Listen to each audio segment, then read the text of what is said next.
Great. Okay. Well, thank you and welcome everyone to TAC number 4. We've got some really great updates for you today. So I'm Jonathan Raspa. I'm the project manager on the SCAG side. And if we could, Lars, advance the slides, please. Next slide. There we go. Thanks. That's me. Again, our project team, Cambridge Systematics, leading a great team of subs. So Chen Ryan and Associates, ICF, Red Hill, Tioga, and Lawrence Berkeley National Lab. And then next slide, please. And then again, we really appreciate everyone from the TAC who's been participating, contributing, asking questions. And we're continuing to do our best to keep you informed. So welcome everyone again. We're really glad you could all continue to participate. So glad to have you all back for our 4th TAC. So really quick agenda. We're following a pretty familiar format here. We'll do a welcome and introductions. Sam Zenheimer, our project PM, will give a quick recap of TAC number 3 and an overall project status update. The CS and LB&L teams are also ready to share some of the initial results from the simulation work that we've been doing over the last, or that they've been doing over the last couple of months. They were very interesting for our team to review, and we're continuing to refine the modeling approach. And we're really interested, and I'm sure everyone here is interested to see what's coming out of the upcoming scenario model runs. Finally, we're starting to get some additional data from our survey to support the site evaluation criteria process. Everyone who took the survey, thank you very much for taking care of that right away. You all have an outsized impact on the approach to zero emissions truck infrastructure in Southern California. So we'll be leaving the survey open until March 1st. So everyone else has about another week to complete it. We'll share that link again at the end of the presentation for you all to complete once we close out today's meeting or at your earliest convenience. So with that, I'll hand it off to Sam for a project update and hope you all find this to be an informative meeting this round. Sam? Thank you so much, Jonathan. Lars, if you go to the next slide. As you all know, we are here in TAC meeting 4 now. We've moved beyond our initial phase, which focused a lot on outreach and initial understanding in terms of existing conditions and literature reviews, as well as the fleet needs survey to better understand the needs of the trucking industry, as well as other important stakeholders within that ecosystem. Here at TAC 4, we're going to start talking more about some of the preliminary results that we're getting from the modeling that we're working on. Again, this is the first cut of it. It's very preliminary in terms of our phase of the modeling. That we'll go into a little bit more detail, obviously, this presentation. And the next one, we'll have more results ready for you in TAC meeting 5. So right now, we are very much into our actual work on the model. And we've finished that first phase of data cleaning and creating our tours and other elements that we've discussed at our previous TAC meeting. So well on our way, but still in the preliminary phase of our model development and model runs. If you can go to the next slide, Jonathan. I'm sorry, Lars. From our last meeting, what we've been working on is finalizing our framework and workflow for the model implementation. We've continued to work on the heavy load model, as I talked about. Now we're in the phase of trying to start developing our siting criteria for the EV and hydrogen stations. We're beginning work on typologies for those fueling stations. So you'll see Sam P. talk a little bit more about that later in this TAC meeting. And we're also reviewing and incorporating our findings from our internal survey. So we've got a few people who have taken it so far, but we need more of the TAC members to provide us some of their input so we can better incorporate that within this overall project. If you can go to the next slide, Lars. So as we were talking about, what we've done right now is we've done our very initial heavy load model run, have our very preliminary results that are still being reviewed and analyzed, but we wanted to display some of those today.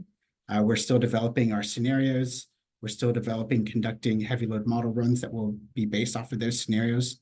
And then we still have to do some more assessment of our land supplies, and the general prioritization of our stations as we move forward with this project. So tons of work still to do. We've made a lot of progress over this time. While there might be only one more check mark, making moves on those models, as you all know, takes quite a bit of work. And so we're happy with where we're getting to today and look forward to providing those preliminary results. So with that, I'm going to turn this over to Anurag Hamanduri, who's going to tell us a little bit more about those initial heavy load modeling results. Thanks, Sam. Good morning, everybody. Lars, if you wouldn't mind advancing.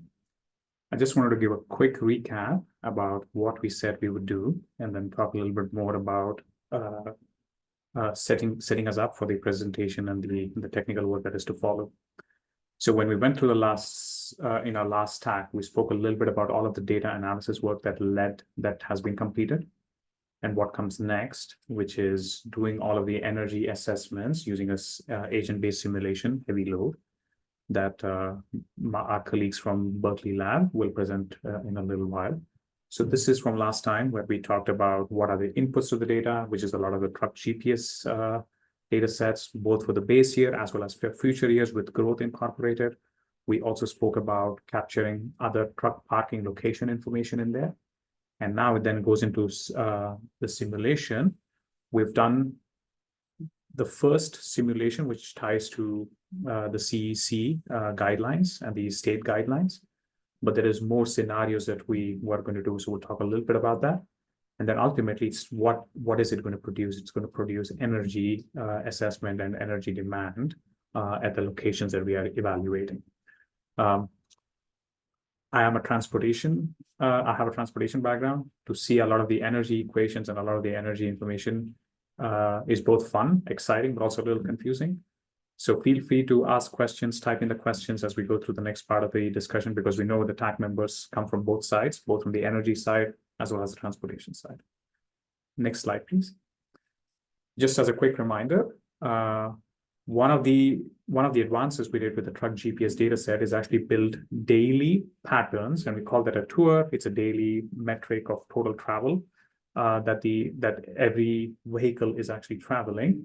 This is important because you can then say, well, how many miles has a truck traveled, and when is it likely to run out of charge as a cumulative mileage, right? So that's a key part of the technical innovation. And then we have some quick metrics that we start seeing.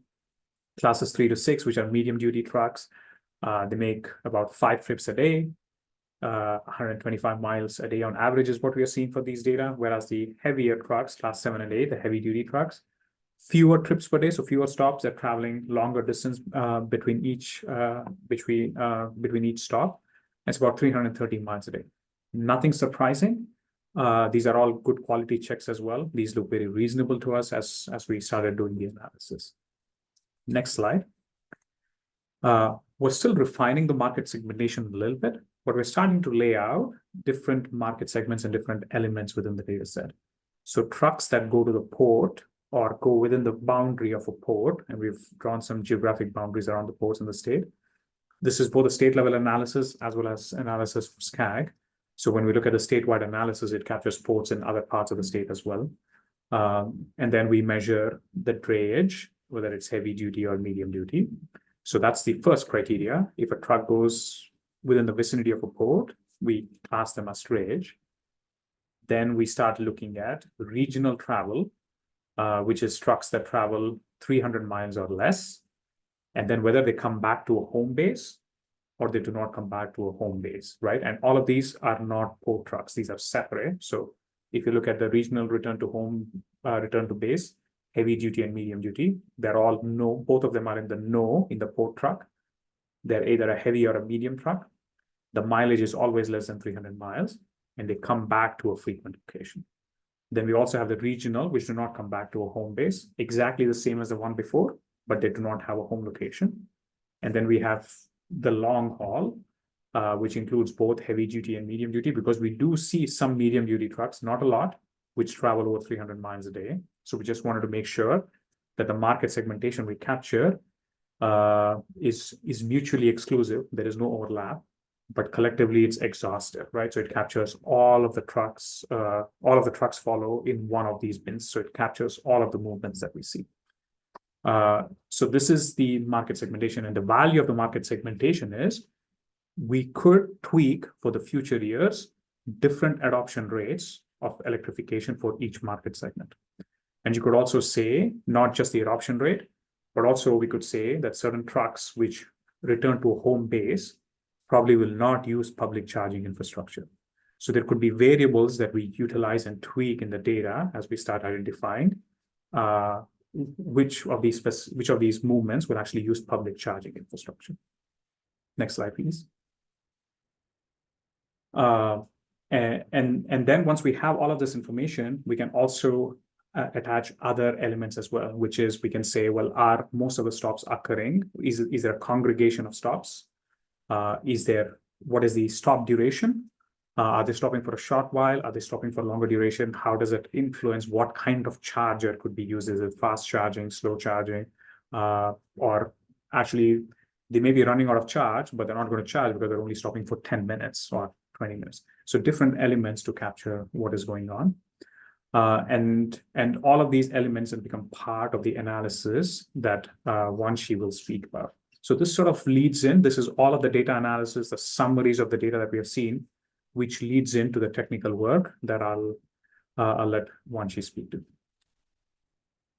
Thanks, Anurag. Yeah, so based on the data feed we got, we are able to identify what are the warehouse location, what are the warehouse types, and their like stopping term durations.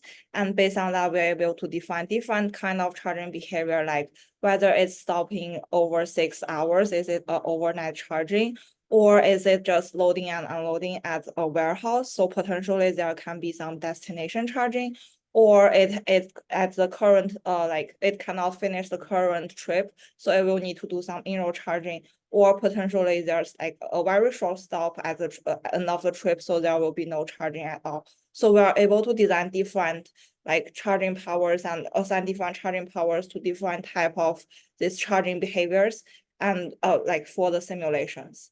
So this is basically how we will define the charging behaviors for the trucks based on for each agent. And from the next slide, I will introduce some of the simulation assumptions we have. So first, most important assumption is the EV adoptions. So given the the overall trucks travel table, the trip table, we need to figure out how much of them are going to be EVs in a given future year. So we currently use the AAT scenario generated from the California Energy Commission.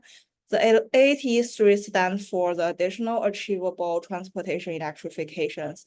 And this regulation contains the CARB's advanced clean fleet scenario plus the advanced clean truck scenario together, which maximums the number of zero emission vehicles for each of the years. So from the left hand side figure, we can see that there will be around 25 to 30% of the total stock to be total trucks to be electrified by the year of 2035. And we can see that the total truck fuel consumptions will be gradually dropping as the zero emission vehicles starting to have a higher percentage in the future years.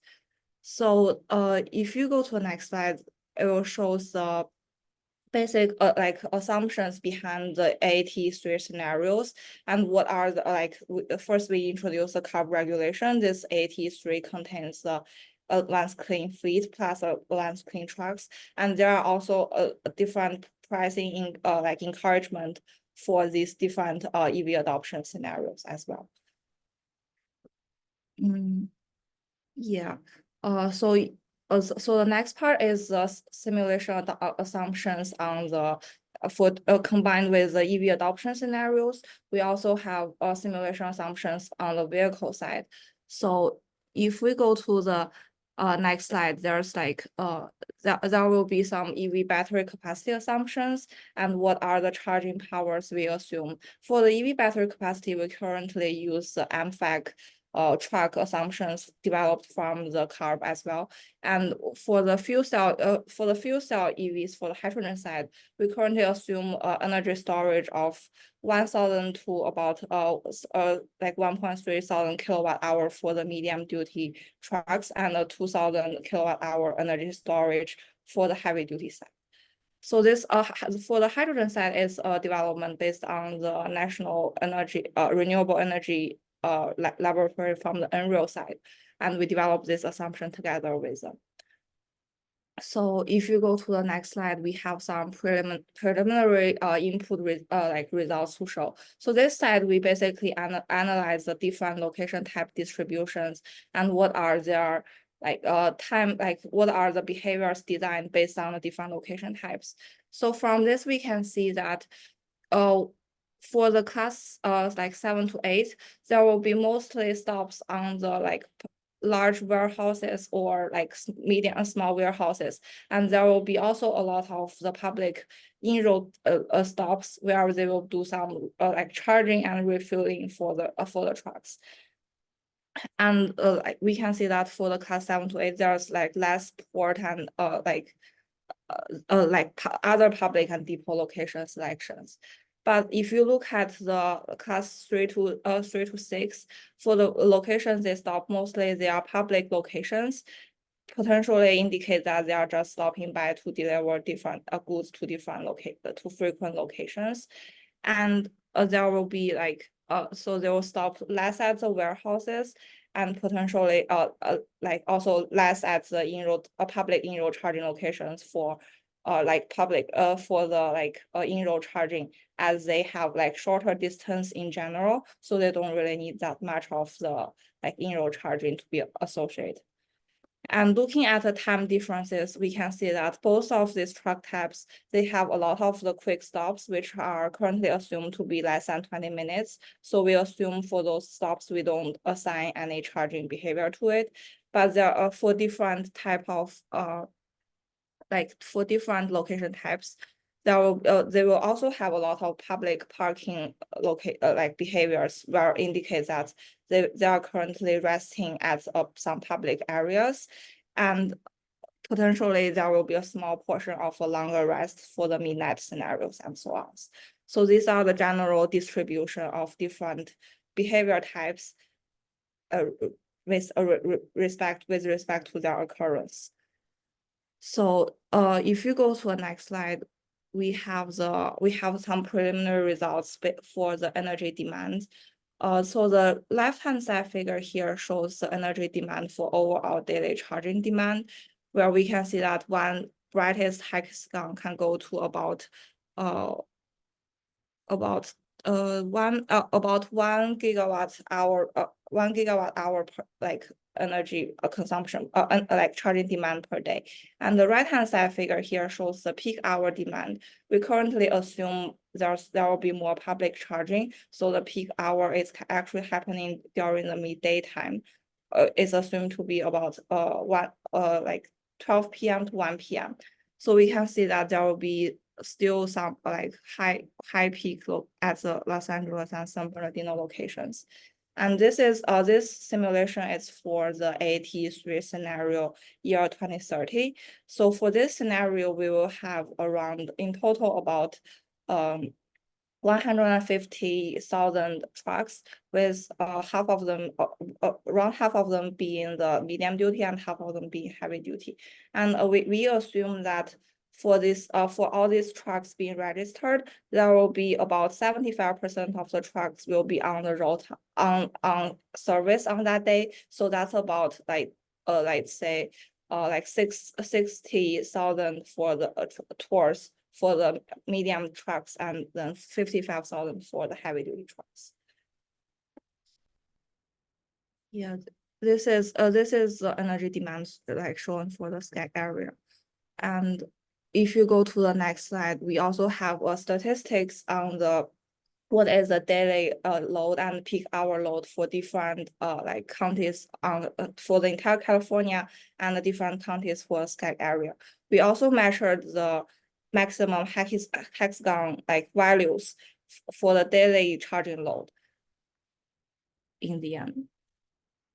Yeah, from this we can see that actually the highest load will occur at the LA County, and actually if you compare with the entire California, the highest daily load at LA County is actually the highest load for the entire California as well. So meaning that the LA County is actually a very important location for the trucks charging and refueling and everything.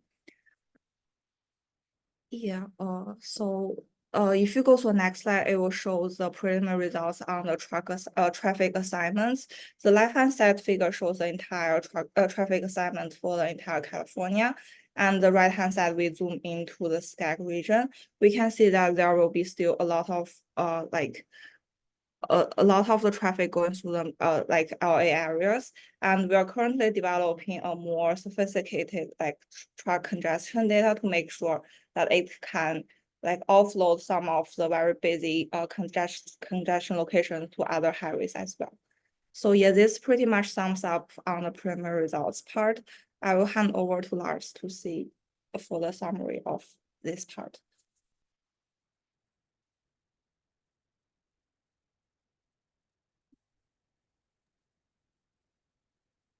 Hey, everyone. It seems that we have plenty of questions in the chat. For our Q&A and general comments, what questions do you have about the processes, and what are your thoughts regarding these preliminary results? All right, so many comments in the chat, and I'd ask Anurag and Sam Z or Jonathan to begin addressing some of these comments, if you would. Thanks, Lars.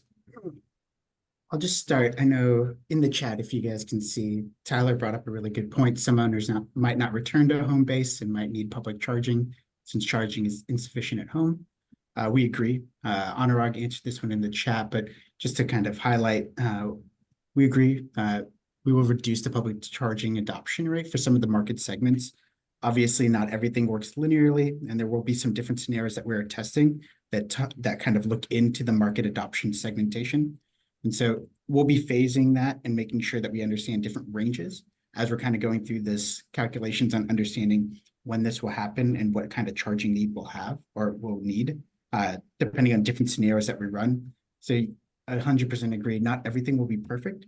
That's why we're operating in ranges versus an exact number, knowing full well that as much as we think we can predict the future, it's always uncertain, and how these will be implemented and how technology evolves over time changes, and these might change from the assumptions that we're seeing right now from AT3. Anurag or Jonathan, did you want to add to any of the other questions we're seeing in there? I think there are a couple of themes about the home base and owner operator. We agree it's hard to determine from the data set that we have whether somebody's coming back to a home, whether it's actually a home or it's a warehouse, because we are not looking at the data at the actual latitude, longitude. And because of the way the data is structured, we have information roughly from about 24 to 48 hours for most of these trucks, and then the data resets. It's not like we have a continuous data set for multiple months where we can identify a true home base. So there's a lot of inferential information, whether the device is coming back to a same home location a couple of times. And we will not have a right answer. There's a lot of variability, both in the adoption rates at the rate at which adoption happens. Then there is variability in the rate at which people may choose public charging infrastructure or private infrastructure. So our goal in collaboration with both SCAG, as well as the effort that's happening at a statewide level, is to capture a range of futures, a range of scenarios, which ultimately allow us to have a good bounding box. And then we'll try to fill in the gaps. We'll do some simulation runs that capture the bounding boxes, and then we'll try to fill in the gaps for options which may be somewhere in between, to just see what it could look like, right? We all know at the end point what things could look like, but the interim years is actually going to be challenge you to deterministically identify what's happening. So that's actually going to be a big part of the technical work that we will all do together.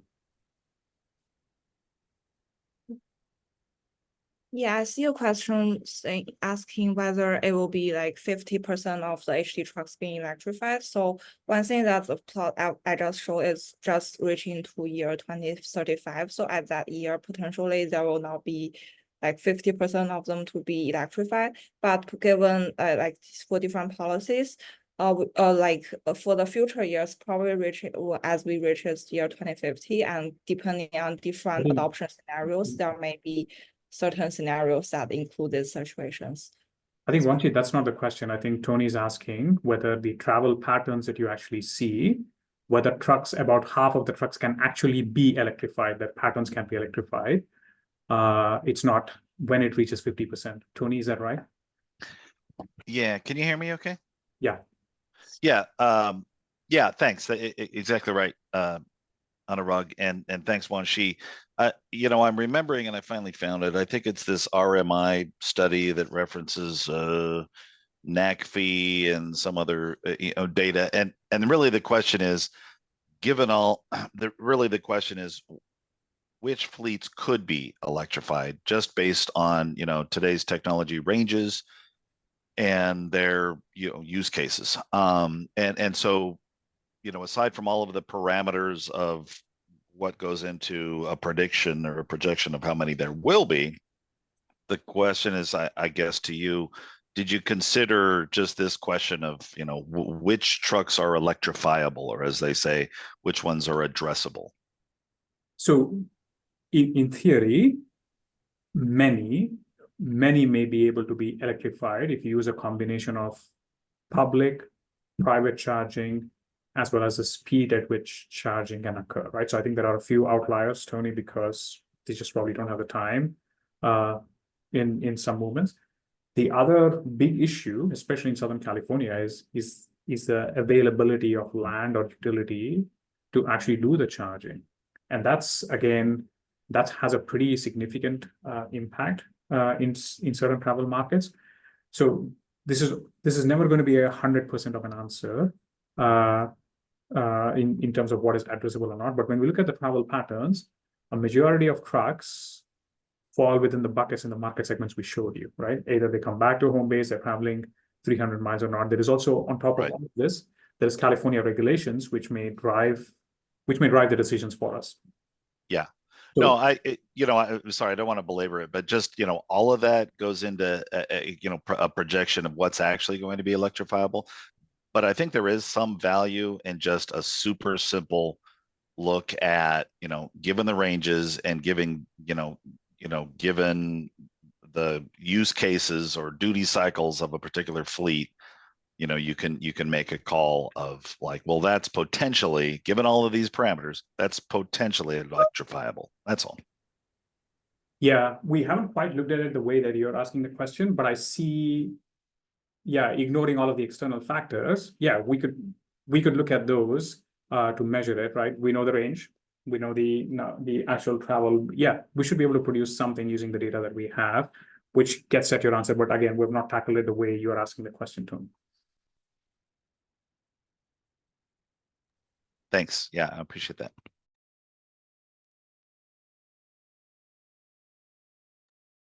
All right, looks like Ian has a comment. Hi, everyone. Interesting analysis as always. Thanks for some of the replies in the chat too. Wanted to ask about, following up on my question on, trying to think how this modeling analysis showing peak demand and daily demand, how that compares, statewide. That's good to see that it's, small single-digit percentage, understanding that, but this really is a local phenomenon. And, some of these little hexagons, there's what, 2 to 80 megawatts or whatever it is that might be needed in some of these little hexagons. And is there going to be any kind of analysis looking at, what's the capability of a particular hexagon to actually have that power delivered there? Is that going to be part of this, or is that a separate kind of thing? I can take that on, and then Jonathan, Anurag, feel free to chime in. So no, we're not going to get to that level of detail of analyzing like the distribution level or the grid distribution or transmission and whether they can handle that, Ian.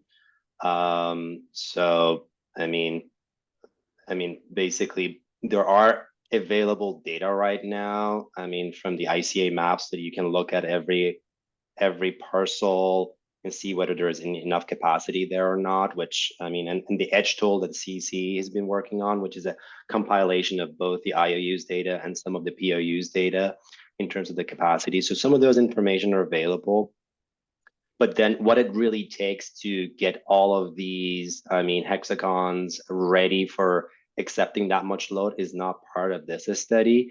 However, CPUC conducted that Kevala study, I mean, which you might be aware of, that basically estimated, I mean, and the Kevala study wasn't just transportation, it was transportation, buildings, all electrification together, which is the right way of doing this because it's not only transportation that's going to be electrified, we're also going to be looking at a lot of loads from the buildings and others. sectors. So, which estimated that $50 billion. I mean, there are a lot of questions around that study too, but I mean, there are some of those studies being done by CPC as well. Yeah, our goal is also not even to get down to the level of XBIN, Ian, to just say in these general areas, we see there is a need, and then ultimately let the market, let the grants and all of them play out, because we don't want to get to a point of selecting winners and losers through the study. We're helping create a blueprint of how we select and prioritize, rather than getting down to a specific point saying, yes, there is need here or there is need there, and in this particular place, there's an opportunity or not. We want to create a guiding principle for our region, more so than getting down to the specifics.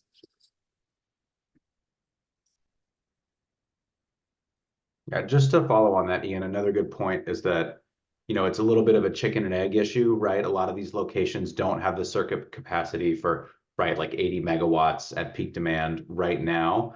And so in some cases, we heard in our survey and focus groups, the utilities aren't ready to commit to increasing that circuit power without a commitment to utilize it by operators. And then operators sort of feel on the other side of that they don't want to commit to paying for that, you know, entering into a contract with the utility, you know, kind of without the guarantee that it'll happen right away. In many cases, it takes years to bring the amount of capacity needed to a specific site if it doesn't exist.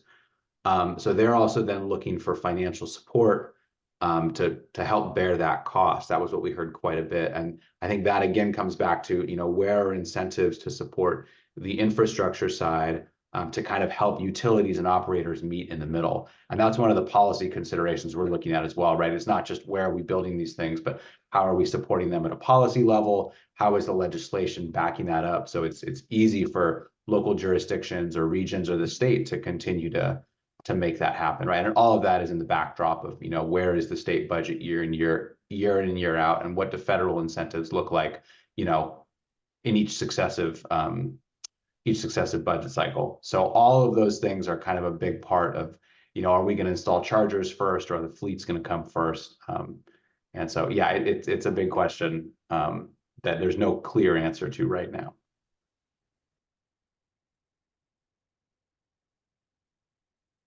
There are a Right. couple of questions in chat. Do we want to take those first, last, before?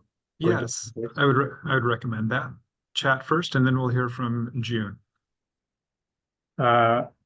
James, regarding how tours were constructed, what were the data sources used? We used INRIX GPS data to build that out, but a lot of the technical analysis to build out the solutions was done by the CS team.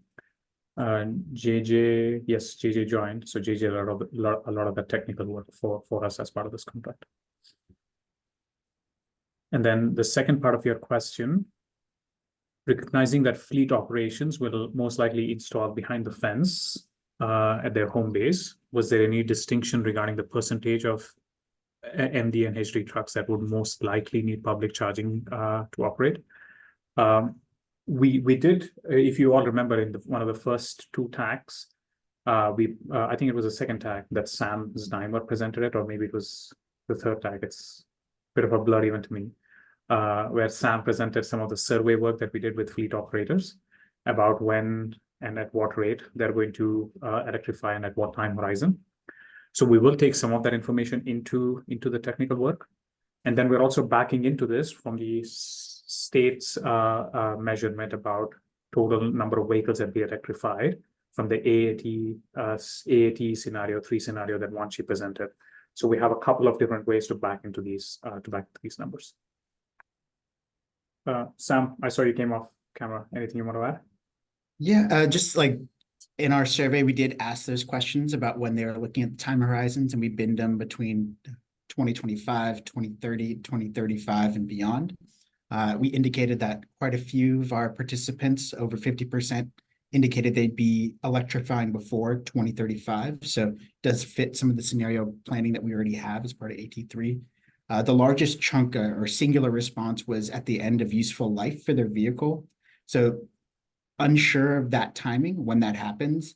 It could be beyond that time frame that I just illustrated, or could be within that time frame. So those are some elements we have to consider, and it's a good reminder that as some of those are owner-operator fleets that likely are contingent on being able to purchase a new vehicle. So that may be a smaller percentage of our overall field that is going to be electrifying, and those might be reliant more on the public charging. So something to consider, especially because those indicated to us they wouldn't be building behind the fence. So we're going to be using pieces that we have from our fleet needs survey to help inform some of our adoption rates, which ones were more likely to be depot charged at home, or which ones are going to be more public facing or more public reliant. So we will be using pieces from that fleet needs survey to help inform some of these adoption rates and some of the assumptions about the need for public charging for different market segments.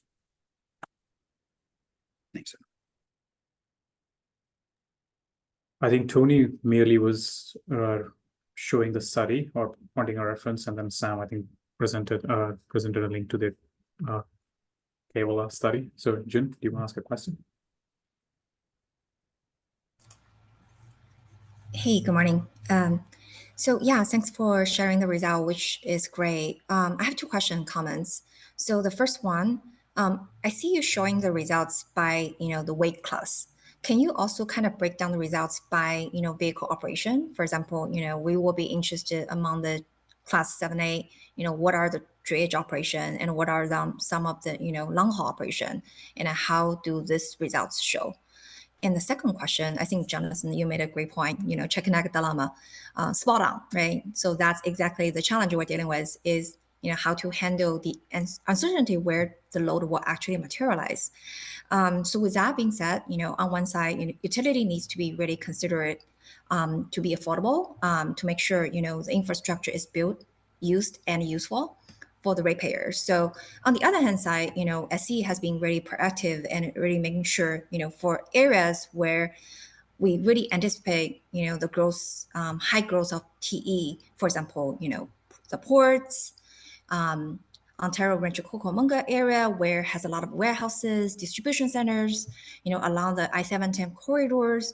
Those are the areas we're anticipating the growth, where we actually conduct a study, which we are considering the T Great Readiness Study, which is augmentation on top of the state forecast, really anticipating the reasonable growth in the area and trying to be proactive and building the infrastructure in those areas. I think the study here can really kind of informing and refining our assumption. So I'm wondering, what's the format you're considering sharing? Is this something like maybe we can have follow-up? I will be really interested getting more locational data and comparing with our assumptions. I can take that one. So yeah, this is something that we do want to start sharing with partner agencies. I think there's been a lot of interest. We are being careful to make sure that the modeling work is, fully refined. So with the survey work, we want to make sure that we are protecting the confidentiality that we promised to participants at the start of this. It's really hard to get the freight industry into a room and get them to talk openly. And one of the ways we did this was by anonymizing, some of our survey work. So we won't be sharing, verbatim transcripts of interviews, but really just kind of high-level themes, issues, and key findings. Location data, Anurag, if you want to follow on this, definitely correct any mistakes I make, but we can't hand out the raw GPS points, but I think there is aggregate information maybe at the tour level or sort of consolidated into a kind of geographic zone that we would be comfortable sharing. Again, if from the perspective of business confidentiality and sort of maintaining market advantage, some companies wouldn't be comfortable with us publishing this data showing, X number of trips, leaving a very large warehouse that we know belongs to a certain company and, making certain stops along the way, right? So that's kind of one of the considerations we have when we're going to look at sharing some of the trip data. Anurag, any errors I made, please correct me. In general, SCAG will have access to some of the summaries, but I think the way the contract was written, I don't know if all of the partner agencies will, I don't think we can share the data with them. We'll have to probably restructure a small contract agreement on that, Jonathan. So we can discuss what that would look like. And to Jun's original point, I think I think ideally we would like to tie all the way from the market segmentation at the beginning, all the way to the energy needs at the bottom, but we haven't discussed the specifics with LVNL about what is possible in the simulation tool. So let me get back to you on that, Juna. It's a great question. I think we need to think a little bit more about how all of it flows together. Right, thank you. And you will see later in the presentation some of the work that Sam and Theodora will talk about from ICF about at least some visibility of the truck GPS data. Some of it will be captured because that tool will have the trip ends as a measure of what is the potential look at every site or every area. Okay, right, thanks.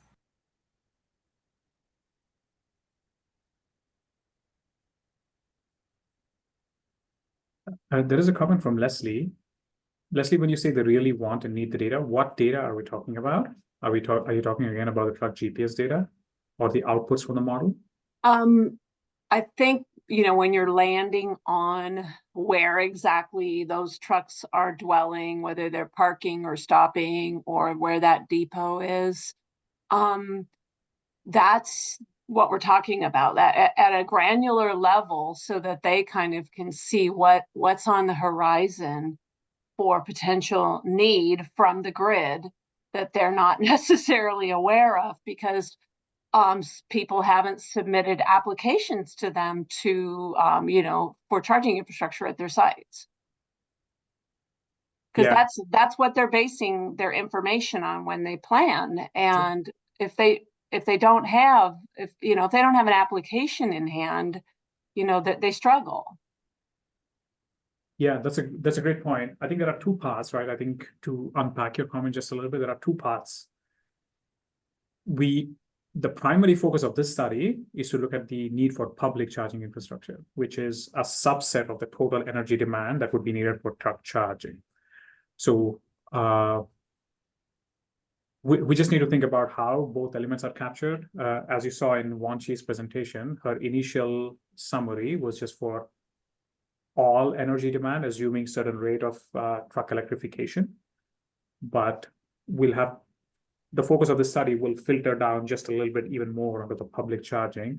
That doesn't mean we cannot produce the other elements, but it's a good question that you're raising. But I just want to bring back thank you for, sorry that I missed that point, but same thing though. Yeah, I agree. Yeah. We just need to think about how exactly we share and what we share. Yeah, exactly. But again, And there's a time bringing them horizon. into, like I'm saying, this report, whatever you produce, whatever you can share, we want to make sure that we get that to the right folks at the utilities. Yeah, that's a great point. And if it feeds into the heavy load, that's a good way to do that. Right. I think we'll have to take it back out of heavy load, either some of the outputs that are presented already, or some of the web-based tools that we will present in the next TAC as we start getting to some of the findings of it. I think you'll just have to come to our next TACs to see what it looks like. Of course. But good question, Leslie. Thank you. And Leslie, just to follow on that, just pleading ignorance here. When the utilities want to see this data, is this something, what's the form of that, right? Do they need to see summaries at the circuit level for it to be useful to them? Or is something like we're showing at this aggregate level kind of enough to help them start making decisions about where to prioritize investments? I'm going to kind of parlay on Ian's comment about needing it within the hexagon, because that feeds into the distribution line that goes to the site, and the substation that supports that general area and what feeds into that substation. So the more granular, the better. Yeah, I can chime in on this, Leslie. Thank you for the point. So, as you heard from Leslie, like typically customers do not submit their application beyond the first 2-3 years. And every year utility have this 10-year planning, right? We look at our transmission, distribution, subtransmission, very unique to SCE, every year for the next 10 years. So the first 2-3 years, we get a very certainty on where, the project will go. And for the later, 3 to 10 years, that's where we forecast where the load will go, right? So address level will be ideal so that we can map to the structure, map to the distribution, map to the, the circuit, the substation. However, even like, understanding some of the business confidential reason, aggregating at a hexagram, which I'm assuming that's a 1/4 mile, 1/4 of quarter miles. Then that's where also we can do some mapping. But we're internally doing a lot of analysis, really trying to correlate more like customer level information, because ultimately, we're the ones who will serve the customer needs. So I actually don't see the reason, like from grid planning perspective, how we can kind of provide service customers without knowing specific information. So I probably want to also check with our regulatory affairs folks, because I thought like AB 2700 will actually entitle the utility to get the data for planning purpose.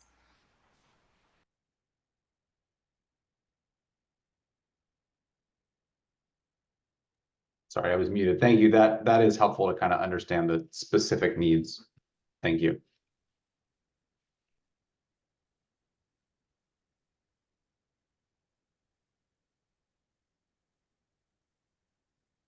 Are there any other? Oh, James, I see one more question. Anurag, I'm going to hand this question off to you from James about volumes.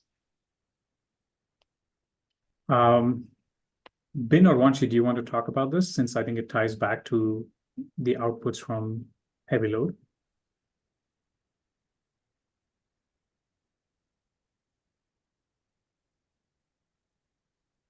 If you guys are saying something, you're muted. Yeah, I'm looking at the question.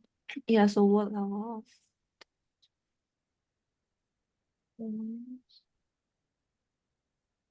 so currently, like for the traffic volume data, we have we use OpenStreetMap for the truck network, and then we basically have a vehicle count on like for each of the road segment, how many vehicles are on that on that segment, and what are the vehicle classes. And currently we aggregate the entire traffic volumes to a daily level. It's not hourly data at this moment. And so James, do you have does this answers your questions or?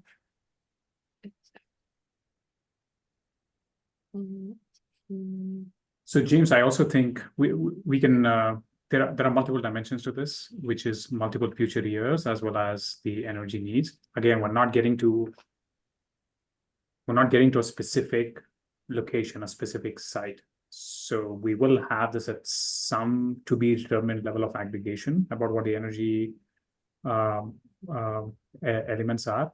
The volumes are not something we thought about as a primary deliverable for this effort, but it's certainly an interim deliverable. So again, we need to think exactly with Jonathan. We haven't figured out all the final outputs with Jonathan. We're just starting to have this discussion about all of the pieces that go into the final deliverables. This could just be another one. But again, the primary focus for us so far has been to make sure that the volumes and time look reasonable, but then focus on what the energy needs and the demands are.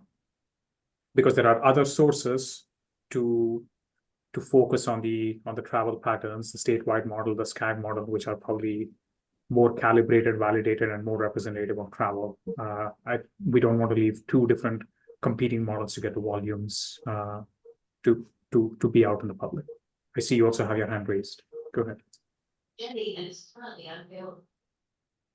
Yeah, can you hear me? Yeah. Okay. So, I mean, and I totally appreciate all of the caveats and considerations that have been identified. This is really just an attempt to try to understand in terms of the various outputs that have been generated in this effort. Yes, definitely respect and appreciate that, the data needs to be, worked with in a way that doesn't reveal specific company operations and whatnot.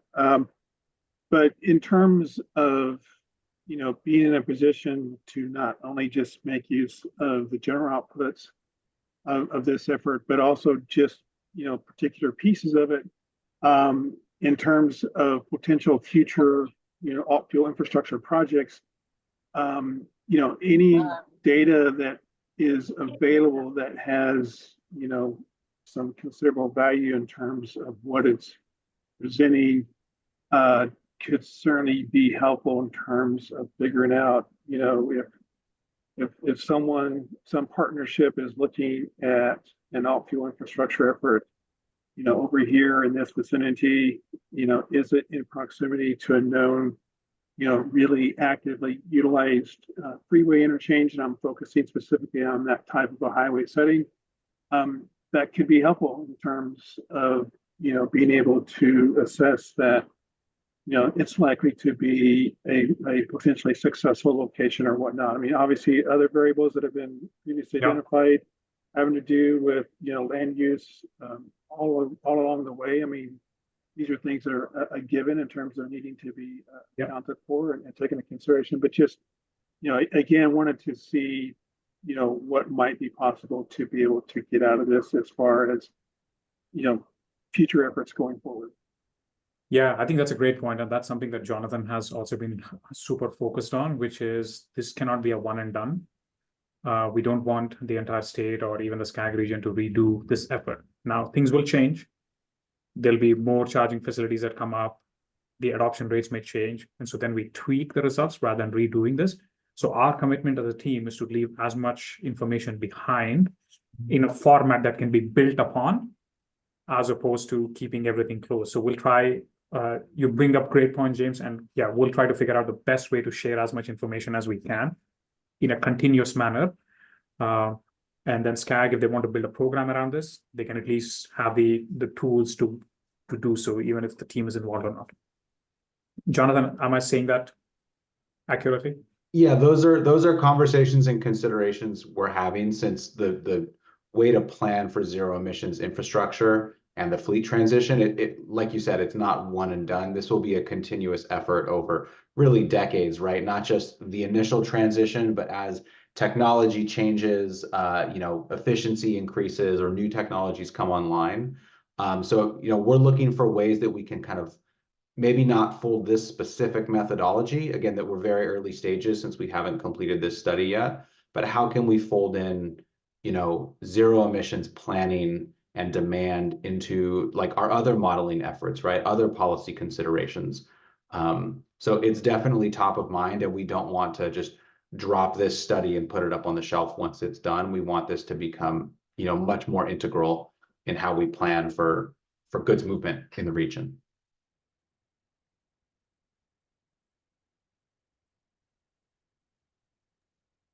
Right, we have another comment from Ian McMillan, but we had, I believe, Tyler's hand was raised prior to that.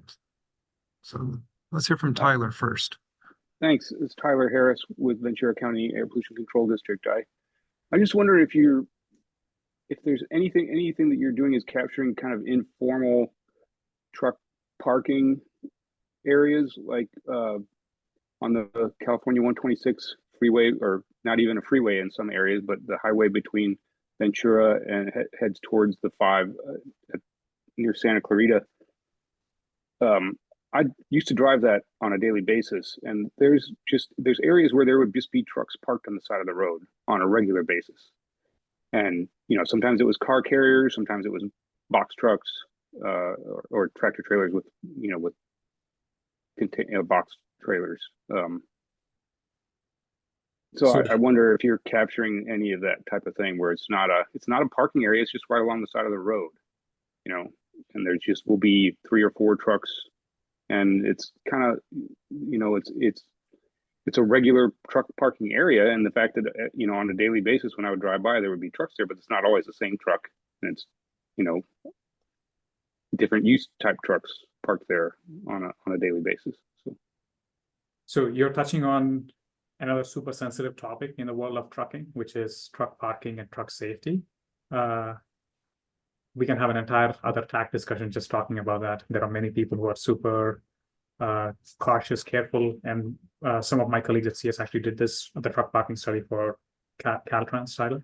So we did get some of the locations. We got all of the locations that were identified in the Caltrans truck parking study as places.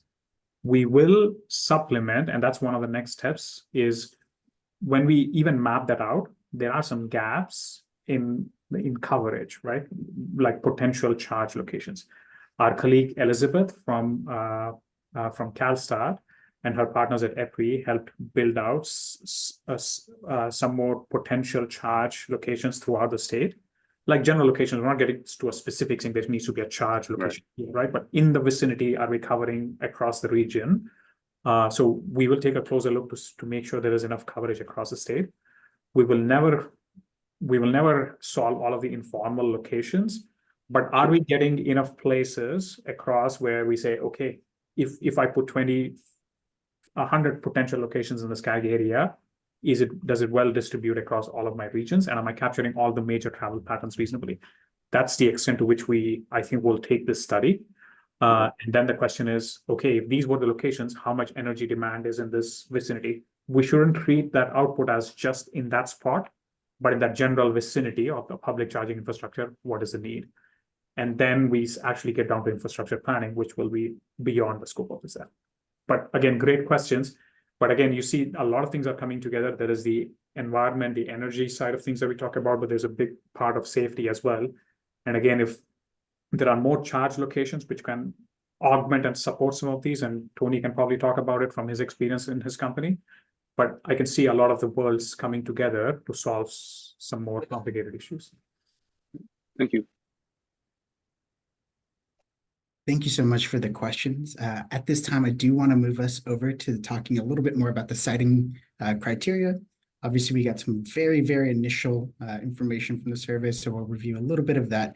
But more importantly, we'll talk about the general use of how we're going to work with the survey information, how we're going to go about the siting criteria, and talk a little bit more about the typologies that are going to be developed as part of this project. So I'm going to turn this over to Theodora from ICF and Sam Pondezares from ICF. To present on the siting criteria. Yes. Thanks, Sam. Yeah, let's go to the next slide. So we start with a recap of the overall process of siting analysis for both electric vehicle charging and hydrogen refueling infrastructure. The analysis began by reviewing the literature and gathering stakeholder input in order to define the siting criteria groups and sub-criteria. We discussed about this during the previous STAC meeting. Now, the next step involves prioritizing the criteria based on stakeholder preferences. And these steps will lead to the development of a practical tool or approach that can combine the identified criteria, that assigns weights to the criteria based on their importance and calculates overall scores for potential refueling locations. And this tool, the plan is that this tool will allow planners and developers to tailor the site selection according to different priorities, such as cost effectiveness, for example, demand coverage, or equity.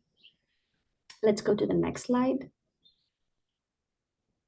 One of the key benefits of the analysis is the provision of a structured approach, allowing stakeholders, including you, to contribute their insights towards each step. And one of these steps is the prioritization of the criteria. As we discussed earlier, we have already distributed a survey to you that allows you to assign weights to criteria groups and sub-criteria within each group. So if you haven't already, please go ahead and complete the survey to help us refine the analysis. So far, we have 6 responses plus 4 more, I believe, this morning. So yeah, the survey will be open until the end of the month. Next slide, please. The results of the survey will produce an average weight value across respondents for each sub-criterion. This weight value will then be used to calculate the suitability index for each candidate location based on the weighted average sum. And this weighted average is mainly calculated by multiplying the weight of each criterion by its respective value and then summing up these values. So your input on the survey we have is really important for us. Next slide, please. So the next couple of slides will focus on some of the results of the survey based on the 6 complete responses we had as of yesterday. And note that, of course, these results are preliminary and we anticipate updating them as more participants complete the survey. And let's look at the criteria groups first. These box plots give a visual snapshot of how our respondents weigh these aspects. The average weight for utilization across all respondents is around 27%, which is the highest average weight, reflecting kind of a consensus on its significance, at least so far, which is reasonable since this criteria can be an indication of the refueling station's financial viability. If we look at the range, the weights assigned to the utilization group range from 10 to 50%. So there is some variation in how respondents prioritize utilization. Those who assigned a relatively low weight to utilization tended to prioritize more groups like grid capacity and land use. Land use was also considered important with an average weight of 20%, with a relatively low variation. Grid capacity received an average weight of 21%, with a range of 10 to 30%. There was also a collective recognition of the importance of minimizing negative impacts on disadvantaged communities. And the equity group, more specifically, had an average weight of 20%. The environmental condition group received relatively moderate importance with some variability in weights, and the average weight for this group overall was around 13%. We will also show you the preliminary results for 2 examples of sub-criteria in the next slides, and not all of them. We start with the utilization group. So respondents generally allocated higher weights to vehicle volume compared to daily mileage. This emphasis on vehicle volume could align with the need to position charging infrastructure or hydrogen infrastructure in areas with constant and frequent truck traffic, and this is important for accommodating the immediate charging needs of trucks on busy routes. Daily mileage has a relatively lower weight, but it's still important, since it can suggest a consideration of long-haul routes and the necessity for charging stations in those areas. For the land use group of criteria on the next slide, there have generally been diverse weights suggesting different priorities among respondents regarding these sub-criteria within the land use group. There have also been respondents assigning a 0 weight to certain sub-criteria, including, for instance, existing parking, land price, amenities, and proximity to zero-emission vehicle infrastructure or hydrogen supply chain. By focusing on the averages, land use and zoning, and access, congestion, and safety receive relatively higher weights. Next slide, please. Okay, so before that, just a summary of the current status and next steps. So we are gathering data needed for the development of the siting tool and fine-tuning our methodology. And we will also incorporate the results of the survey that you will complete in our methodology. And the next step involves refining the site typologies. So we will show you our assumptions about the site typologies, which are based on our understanding and what we've seen in the literature. However, these are preliminary and might not be very accurate, so we would need your input. So this slide is basically an opportunity for us to gather feedback from you. Also, these site typologies, as we will see, include certain assumptions on the minimum number of chargers needed for truck trips, for example. And these assumptions will also be refined based on the analysis we talked about in the previous slides, so that we are consistent across all the different analyses of this project. So having said that, for EV charging infrastructure, we are assuming 3 main typologies: small, medium, and large facilities. And we use different parameters to characterize them. For small facilities, we are assuming 10 dual port chargers. For medium facilities, we assume 25 dual port chargers, and for large facilities, 40 dual port chargers. And these numbers are informed by existing or planned charging stations that we will also show you in the next slides later, and include, for example, charging stations at the Port of Long Beach and at Bakersfield. Right now, we don't have any existing examples of a lot of existing examples of large facilities, which makes sense given the low number of zero-emission trucks on the road right now.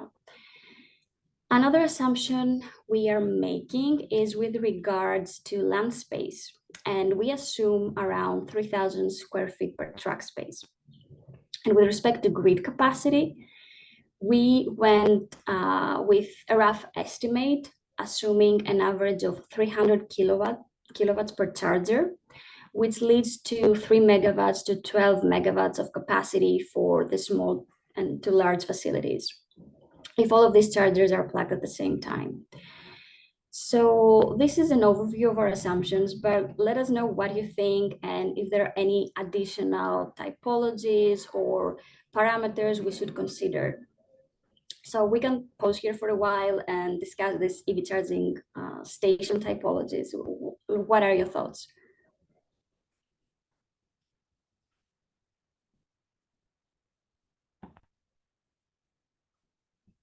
Do you think that the assumptions we're making are reasonable? Would you like to suggest any other numbers or any other parameters?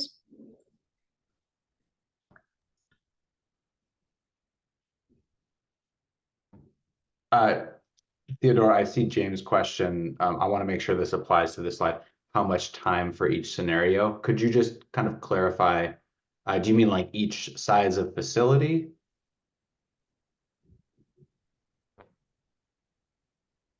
Yeah, so actually I meant like literally in terms of these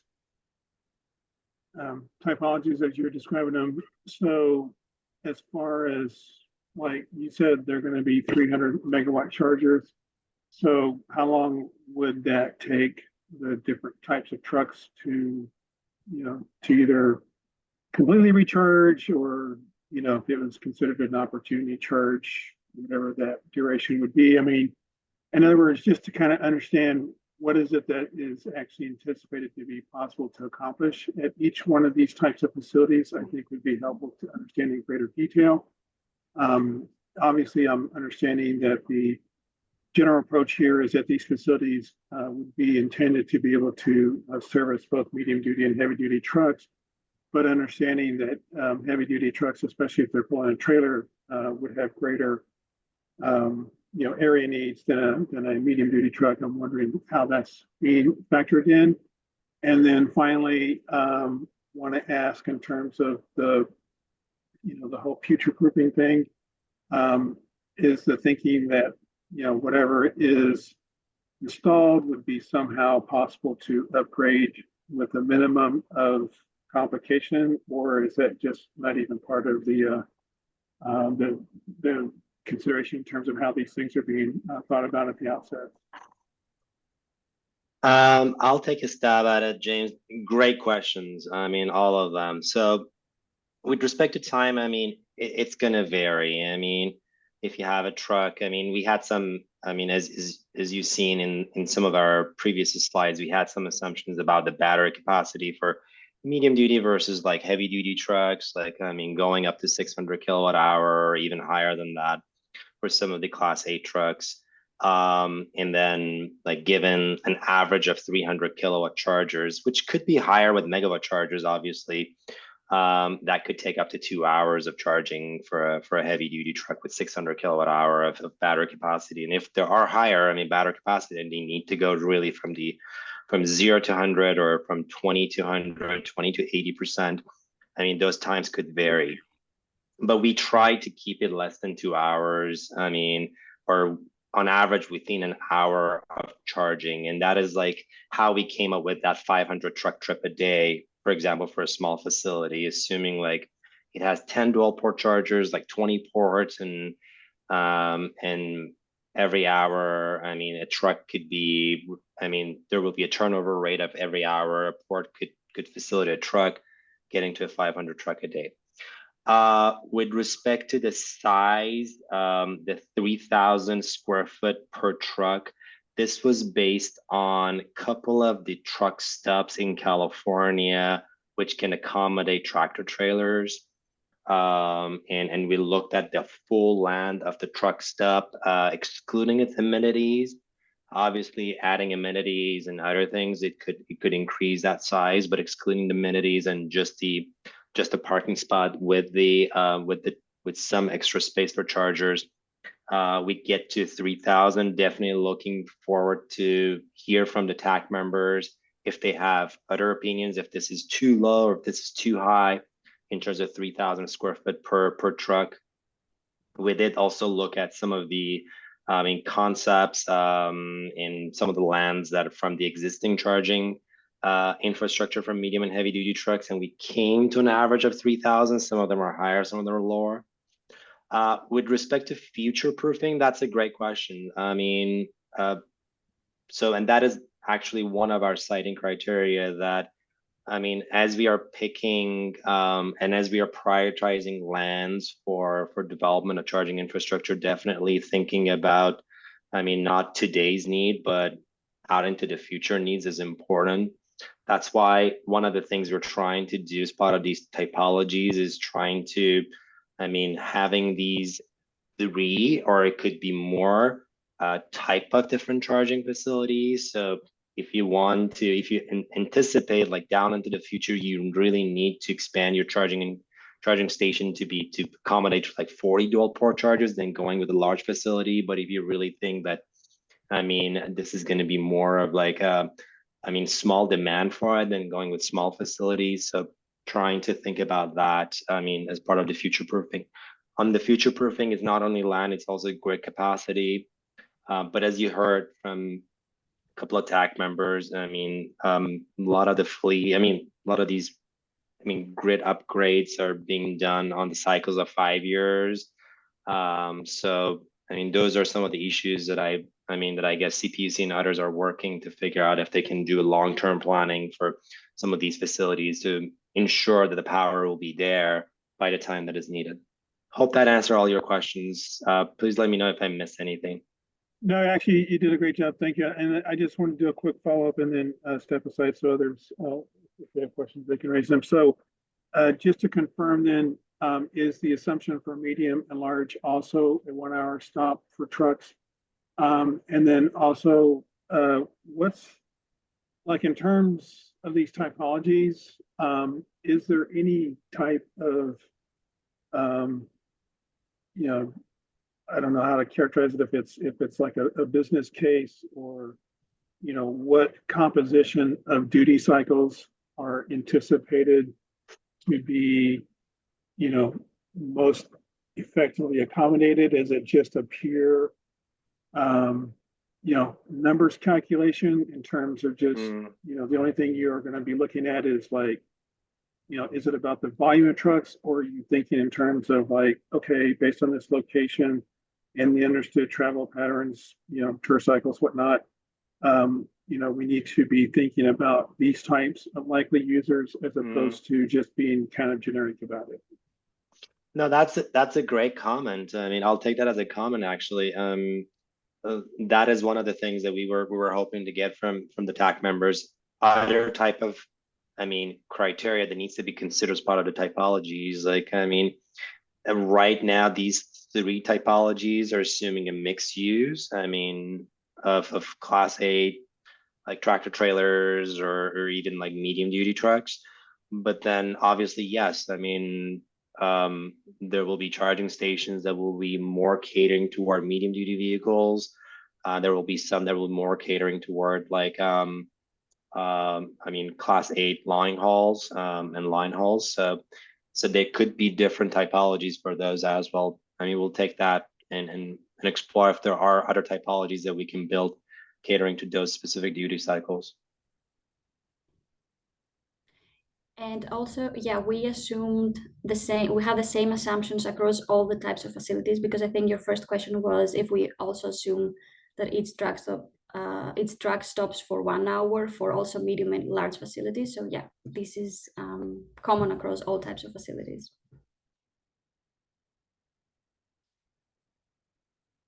And we have a comment from Akiko.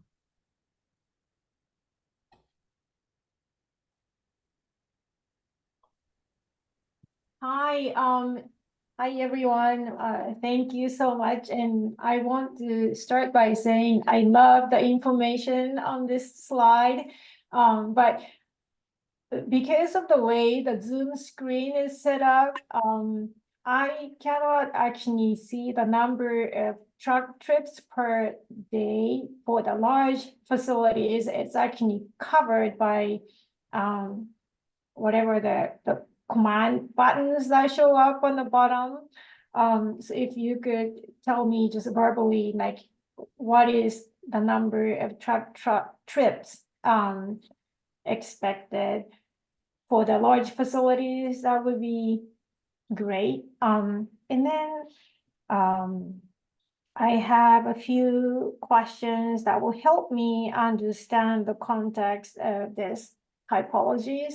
One is, so the minimum number of parking spots, whether it's 20, 50, or 80, are these all assumed to be like heavy duty trucks, meaning like 50? Okay. And then even though I'm assuming all the sites will be operational 24 hours, is there any assumption that perhaps some of the vehicles might be doing overnight slow charging, or are they considered all quick 1 hour charging even in the middle of the night? The reason I asked is through Metro's truck working group conversation, we've heard the overnight parking needs, especially from like small fleet operators who currently like lease truck parking space for their diesel trucks, and they were wondering like, well, what's going to happen once we transition to, say, battery electric trucks, and our parking space landlord doesn't want to install chargers at the place that we normally park, then we won't be able to charge our trucks overnight. So overnight parking is a topic that we are very much interested in. So I want to ask whether SCAG has entertained within the 24-hour operation window, like some of the hours may be used for slower overnight charging. And I did hear Sam mention, like, depending on the size of the facilities, maybe like amenities may be accommodated. I do think, especially for larger facilities, amenities, like whether it's snack shops or ATM machines or bathrooms, just very minimal maybe. I think that make the charging stations or truck stations very attractive and helpful to the users.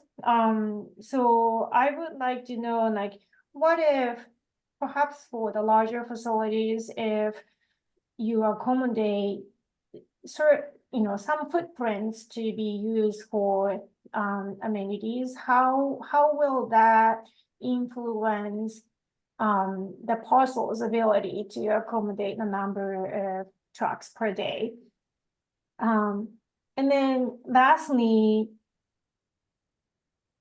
for the future presentations, if you could maybe show in like pictures, like photos, as to what the 60,000 square foot lot looks like as compared to 40,000.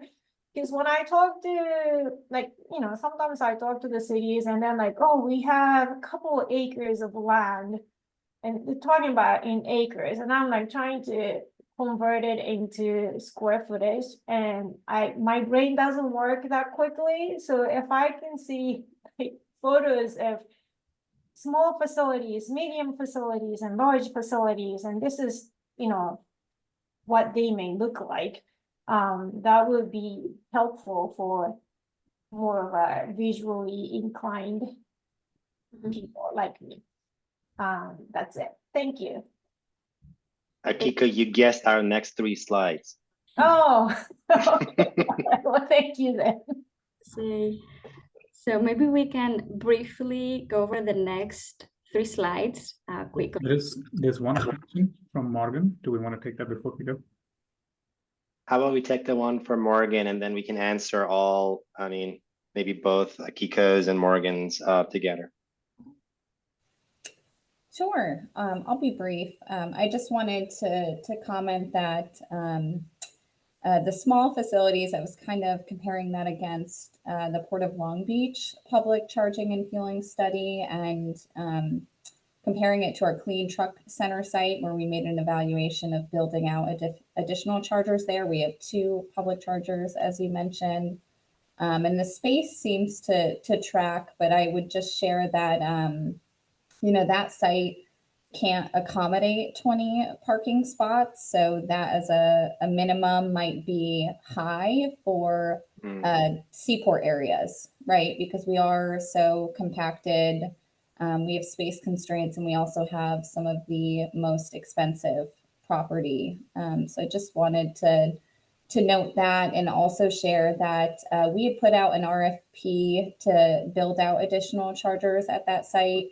That process is still open, but I think I can share that, you know, there really isn't substantial interest in purely public charging. We did get quite a bit of interest in the truck as a service model. And so, you know, in cases where that's going to be deployed, you also need space for the trucks, right, that are being leased as well.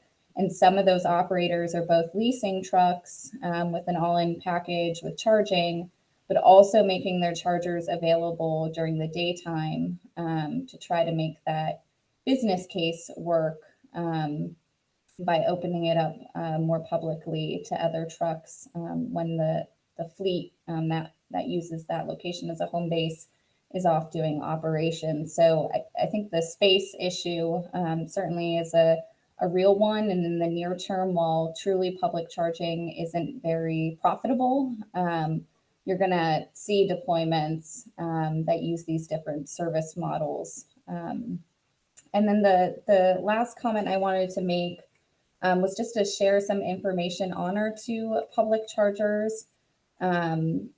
We've had those in place for a few months now, actively operating. And in January of this year, there were only 20 charge sessions at the Clean Truck Center for all of January. So I just wanted to make the plug or give the reminder that you're not going to see, you know, 500 truck trips a day in the near term. I certainly understand planning for the long term, but you know, 500 trips per day does seem a little bit high, even the next, you know, 5 to 7 years. And that's it.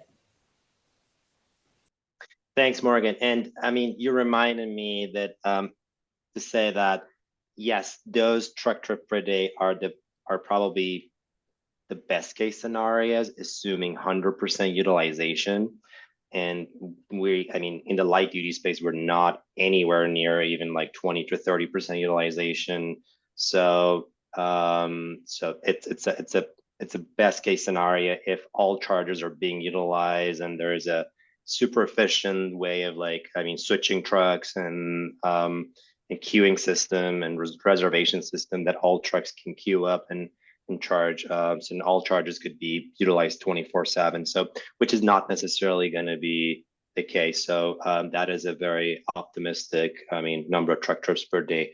The only reason we put that there is just to account for the worst case scenario. If there is a station or there is a facility that is being 100% utilized, what are the potential congestion impacts, I mean, within that community with respect to truck trips that are visiting that facility? And can that, I mean, sort of like, I mean, typology handle that many truck trips a day if that happens. But you're absolutely right. I mean, those numbers, I mean, are very optimistic and really represents best or worst case scenario, depending how we're looking at it.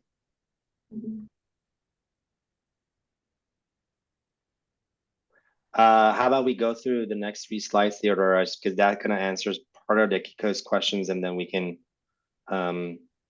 provide the rest of the answers. Yeah, so we have some examples of small, medium, and large facilities.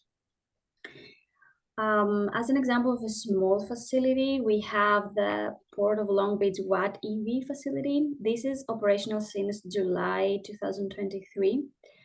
And it is a facility with 13 dual port chargers. It's delivering 360 kilowatts. This means that the facility can accommodate charging for 26 trucks simultaneously with a total power output of 5 megawatts. Trucks can currently charge within 2 to 3 hours based on the information we found, and there are plans to implement megawatt charging, reducing the charging time to 20 to 40 minutes.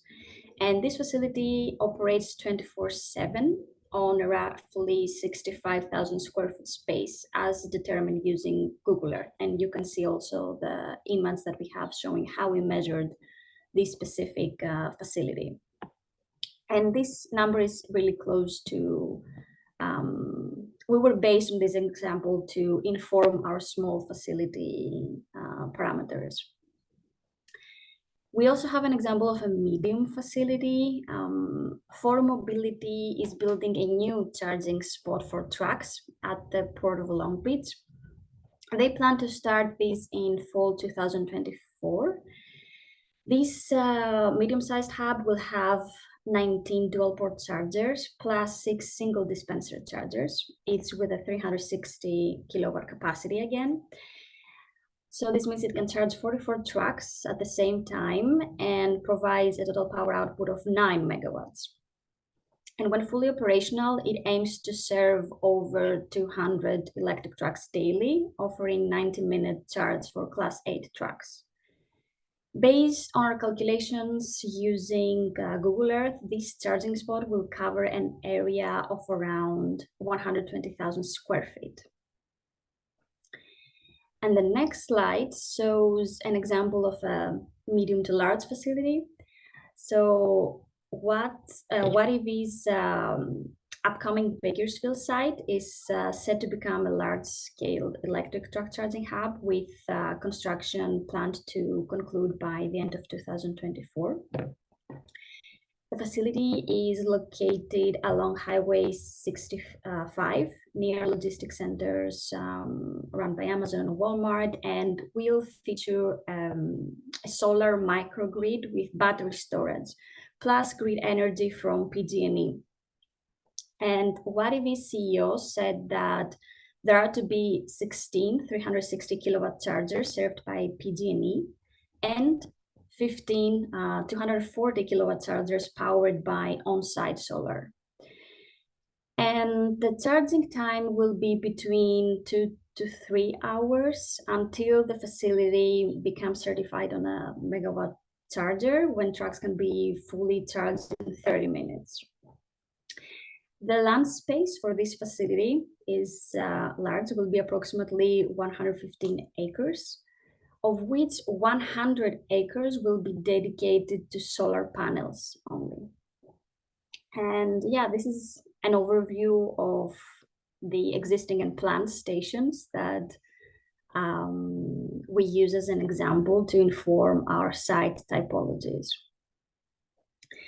So I think with that, we may cover one of the questions regarding the pictures for the different land sizes.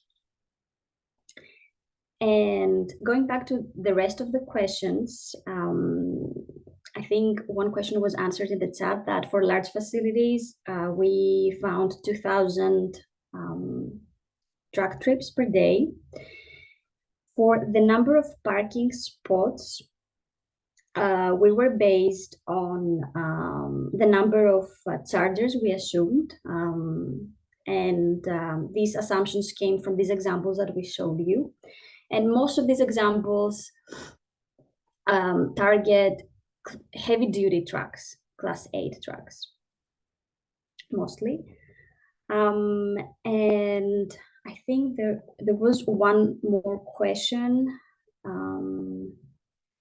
about amenities and the size. And it is true that we also need to account for the space needed for amenities. Right now, we just provide like the minimum size. So obviously, there may be more space needed to also accommodate amenities. And we can also be based again on these examples that we show you in the slides for small, medium, and large facilities, or maybe potentially find even more. If you have any other examples of planned, for example, facilities for charging stations, please let us know. That will help us a lot. Let's see what else. Did I cover all the questions or did I miss anything?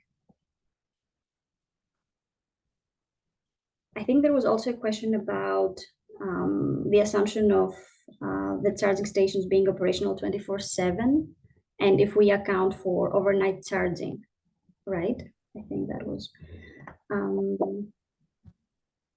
And then there was a comment regarding the fact that, I mean, there will be a need also for overnight charging, so not all chargers needs to be super fast chargers like megawatt chargers or 350 kW chargers. They could be also space for 150 kW chargers or even 50 kW chargers, which can provide enough charging overnight for some of the trucks that are being parked in those truck parkings overnight, which is, I mean, definitely something to consider.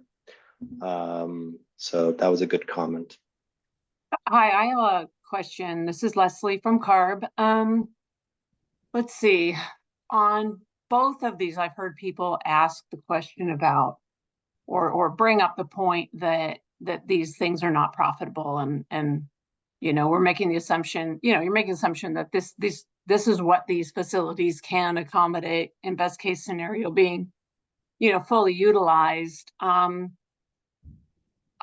Is there any intent in this to sort of look at the economics of this? And if there is, I would suggest, you know, sensitivity analysis just to look at where do the economics work out in terms of utilization. And I think it's definitely something for both hydrogen and for truck charging that we should look at that. And then the second piece is, I see you've got on this one slide here, there's a broad assumption that all hydrogen will be provided through electrolysis. Is that the case? Or is this the megawatts shown on here just what it takes to operate a charging station? Please. Sorry.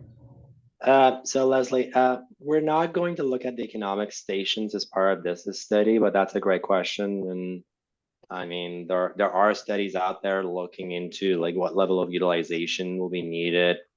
And given like potential amendments to the low carbon fuel standards, I mean, bring the capacity, I mean, credits to also medium and heavy duty stations. I mean, that equation could change to some extent. Right now it's not, but no, as part of this is that we're not looking at the economics of these stations at this point. This is just to show that if there are large facilities, based on what we think a large facility will look like, this is sort of some of the characteristic of that large facilities, and trying to get feedback from the TAC members of like whether some of these assumptions make sense or not. With respect to this slide, how about we keep that question until we go through it as a slide, and hopefully that will clarify it. Oh, thanks.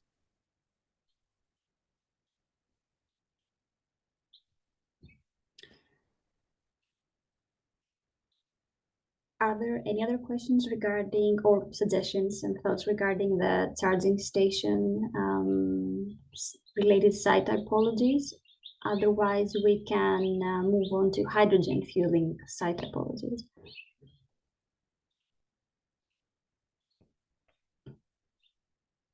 Let's keep going. I want to be sensitive to time. Okay, so yeah, on this slide, we show the site typologies for hydrogen infrastructure. Again, these are subject to change and we're seeking your input. Our estimations are based on different reports, including, for instance, CARB's annual report on hydrogen fuel station network development. We categorize the facilities again into small, medium, and large. So based on previous studies and review of existing stations, hydrogen stations typically have capacities ranging from 1,000 to 2,000 kilograms per day due to currently lower demand. The largest planned fueling station in California is projected to reach a capacity of approximately 6,000 kilograms per day as demand increases. So using these insights, we have outlined here our assumptions for hydrogen capacities in this slide, but again, feel free to let us know your thoughts. In terms of facility size, we assume that small facilities have 2 dispenser units, medium facilities have 6, and large facilities have 12 dispenser units. And studies suggest a potential land space requirement of around 5,000 square feet per truck. We also examined some existing truck stops and refueling stations.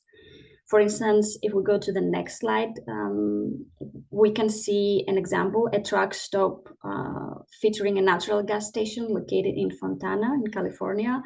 It's one of clean energy stations. The facility, we counted the truck lanes, and the facility has 7 dedicated truck lanes, occupying an area of approximately, the total area is 33,000 square feet. So calculating the allocation, this results in an average of 5,000 square feet per truck. Again, this is of course a rough estimation. So going back to the previous slide, our estimations lead us to allocate approximately 10,000 square feet for small facilities in total, 30,000 square feet for medium facilities, and 60,000 square feet for large facilities.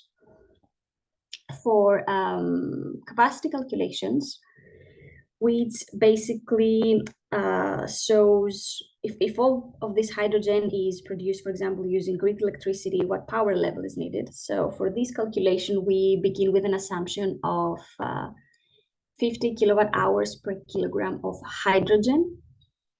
Applying this metric to our daily capacity estimations, we project energy needs of around 2 megawatts for small facilities, 6 megawatts for medium facilities, and 12 megawatts for large facilities. And this is how we build these preliminary site typologies. What do you think? And just to clarify, as Theodora mentioned, those megawatts is assuming if the facility want to have electrolyzers and produce and have on-site generations. There will be a facility where hydrogen going to be trucked in, and don't need those power levels. This is only assuming if there is a need for on-site generation of the of hydrogen.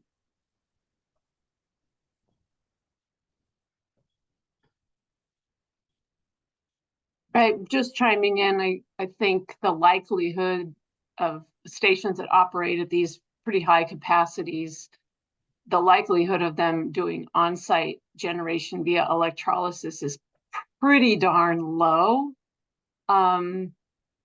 Most of the plans moving forward for renewable hydrogen production in the state of California based on hydrogen hubs is for very large scale hydrogen production at centralized facility and then distribution via trucks. So if the square footage of these assumptions in here includes a pretty large capacity electrolyzer, then so I'm just kind of throwing a few things out there that it isn't realistic to assume that this is going to be a path taken with a public heavy duty hydrogen charging infrastructure.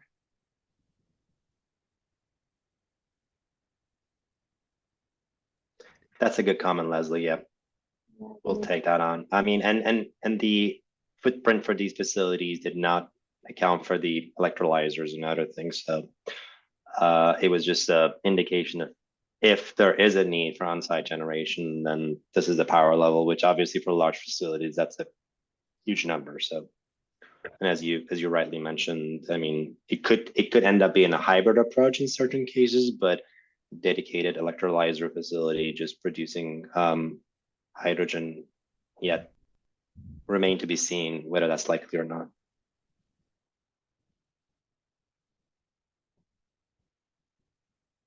James, do you want to go ahead? Well, actually, Leslie made both of the points that I wanted to make, but she didn't ask the question that I was going to add on to that. So understanding that you've taken this approach, I mean, would it be possible to, I guess, if you will, develop the version of the typologies that would be based on the hydrogen being trucked to the location? Because it does seem like that's a more likely scenario in terms of the development of hydrogen fueling as a viable business model. So, whether or not that ends up changing any of the variables, it just seems like it would be worth accounting for that if at all possible. That's a great question, James. When we developed these typologies, that was our first pass, which was basically the basis for the first 4 rows, mainly the land area. The last row in terms of the electrical capacity needed for on-site hydrogen generation was just an add-on, just to provide, again, a rough order magnitude estimate in terms of if there is an on-site generation, then you have to definitely look at the grid capacity available at those locations too. But it's probably not going to change much of these by looking into just trucking in the hydrogen into these facilities. So, but great, good comments. Hey, Sam, can I ask you a question? Sure. So we covered a lot of good information about the site itself. Do you think we'll have a little bit of space to cover, like, what is the surrounding area? Like, this meets a highly dense urban area versus this doesn't meet, like, we should have at least some basic information about that, right? So that will help answer some of these other questions as well, like where does which typology fit in better? Even if there is a lot of need, maybe some of these sites don't make sense in a certain area. So if we can sort of make that overlap, I think that'll be super helpful as well. It solves a different part of the puzzle, which I don't think we have spoken about yet. Definitely, and as part of our siting analysis tool that we're developing, the siting analysis tool is not going to be only tied to EV charging infrastructure. We'll also have, a set of criteria that are for hydrogen. So there will be a toggle that you can look at hydrogen and EV charging. And obviously by toggling to hydrogen, you will see different type of sites that will be prioritized, mainly because, unlike, for example, charging, that there is a concern around like how long a truck going to stay in that facility. For hydrogen, that is not necessarily an issue, assuming that refueling time is comparable to to how diesels are currently operating and refueling. But then the only piece that is also different between the two are going to be the vicinity to supply of hydrogen, because part of the cost of hydrogen is going to be driven by how close you are and how much the trucks needs to travel from the supply to the stations, which could influence the cost of hydrogen and the economics of these stations in general. So those are some of the factors that we're considering as well, aside from the other factors that are common between the two, like how many trucks are visiting these facilities or how many trucks are passing by, and then what type of trucks are passing by, and then whether there are existing infrastructure around it or not. There are some differences between the EV charging siting versus the hydrogen siting that will be further explored as part of our siting development. Can I kind of chime in on that? The square footage piece as well. I would encourage you to look at, for high capacity diesel, refueling stations that are out there. There's a ton of them with Pilot and Travel Centers of America and the like. And what is their square footage for their capacity, considering the throughput that they get and the fact that the refueling times will be similar. How does this compare to that? There probably will be more, likely more space requirements associated with the infrastructure piece, meaning the liquid hydrogen storage, the vaporizers, the pumps, all of that above ground equipment, will take up some space that's more than perhaps what a traditional diesel truck stop could look like. But just sort of think about from that perspective, because there are folks that are actually looking into this and planning for this on the horizon. The Pilots of the world are actually looking at both charging infrastructure for trucks as well as for hydrogen. So it'd be interesting to get some of their input if they're willing to share. They're kind of candid. That would be great. Yeah, that would be great. Then that's a great idea, Leslie. I mean, we tried to look at some of these, some of the diesel stations as well. I mean, we ended up closely to that 5,000 square foot per truck, or per dispenser, or per truck lane, I should say. But yeah, it is a good idea to also look at broadly, and also like get some of the hydrogen fueling station in the works by different hydrogen fueling infrastructure developers, and get their feeling about some of these land space too. So I'm going to stop. The questions is a great discussion, but I want to be sensitive to people's time. I think Sam came on. Sam's name also came on. Remind us of that. I did. Okay. Yeah, I was going to see if we can move this along. Lars, thank you so much, Sam and Theodore, for that information, and everyone for their input and questions. If we could move it to the next step slide, Lars, that'd be really helpful. Anurag, if you wouldn't mind taking over here. I'll jump in really quick. I'll keep super brief. We've provided you an overview today. You've seen both technical teams chat about this. There are 3 technical teams, but really the work has now funneled into 2, which is the simulation work that will be led by MBNL and the site selection work that will be done by led by ICF, with CS sort of helping organize everything. We're going to refine, adjust, and we're going to move on the modeling side. There's a lot of different scenario testing that we want to do. It won't be a single point, because we know there will be a lot of it won't be a smooth ride as we move into electrification. So we're going to refine, adjust, and we're going to run. I think there was a question asked: is it a single horizon year? No, we're going to do it for multiple horizon years between 2030 and 2045. I think every 5 years. So we produce all of those data as already to start running through the model. Next slide, Lars, please. Then on the siting typologies, great discussion today. I think it is already leading us to some information about maybe for the hydrogen, it is not a single typology. Maybe there are different types of the way hydrogen is brought into the facility. You could have a columned matrix about large, medium, small, and what those requirements are depending on how hydrogen is brought in or done on site. So there's a few different pieces we need to get together. The big pieces we really would appreciate if everybody from the TAC would take the survey, the siting survey that was sent out last week. I don't know if you're able to post a link in the chat, but if not, Lars, perfect. So there is a link.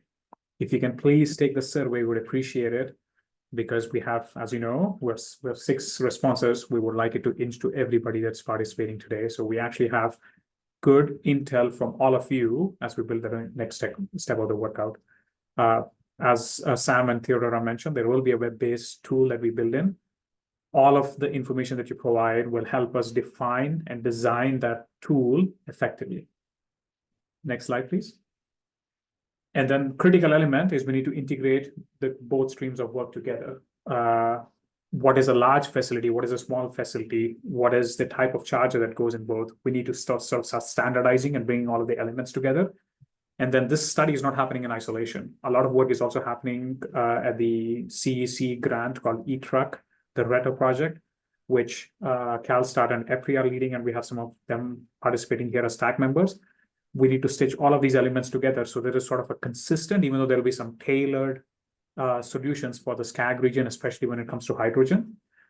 But we want to sort of have similar information all across the state, so anybody who picks it up will have similar information. That's the primary goal of the two projects sort of being merged in a little way.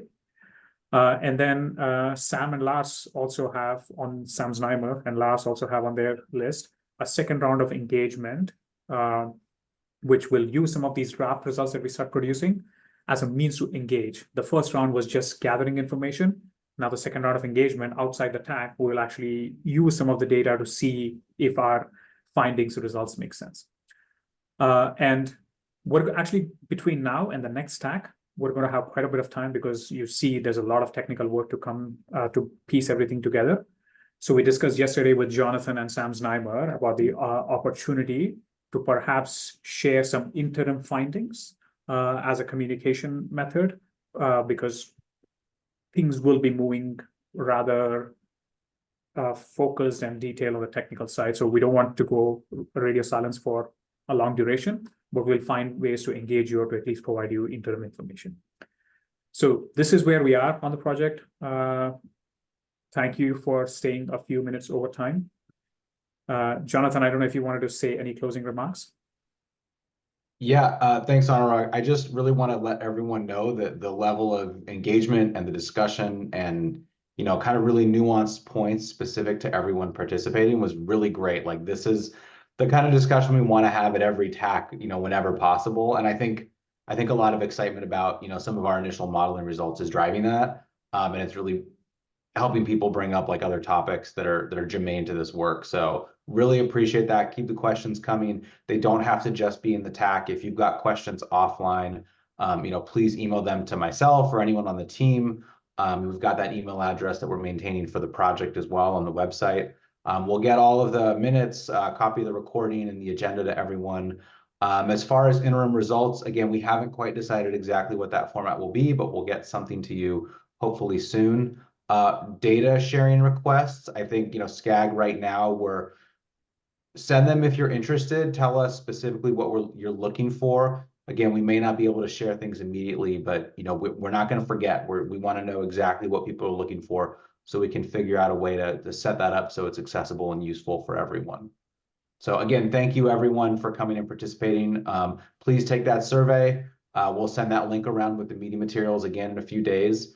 And see you at the next TAC, or please reach out if you have any other questions.